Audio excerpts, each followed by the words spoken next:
এই আরজিকর ঘটনাকে নিয়ে যারা যারা প্রতিবাদ করছে তাদের সকলকে একটি কথা আজকে বলতে চাই যে এই প্রতিবাদ যেন বন্ধ না হয় যতদিন না অপরাধীরা শাস্তি পায়।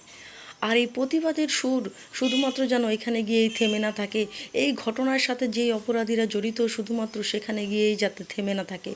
আমরা চাই সংবিধানে নতুন আইন, আমরা চাই যে যেভাবে এই আন্দোলন সরকারের মাথা পর্যন্ত পৌঁছেছে, আগামীতে আবার কবে সরকার কানে শুনতে পাবেন হয়তো আমরা সেটা জানি না, কিন্তু এটাই সুযোগ। এই সুযোগে আমরা এই রেপ রেপ করে খুন এই জঘন্যতম অপরাধের বিরুদ্ধে সংবিধানে নতুন আইন চাই। যেমন কোনো ঘটনা যেখানেই ঘটুক না কেন সেটিকে তৎক্ষণাৎ থানায় ডায়েরি অন্তর্ভুক্ত করতে হবে এবং 7 দিনের মধ্যে অপরাধীদেরকে ধরতে হবে এবং তাদের একটাই একমাত্র শাস্তি ফাঁসি, তাছাড়া আর কোনো কিচ্ছু নয়। সমস্ত যদি কোর্টে যায় ব্যাপারটি, তবে সব কেস বাতিল করে এই কেসকে নিতে হবে, এটা আমাদের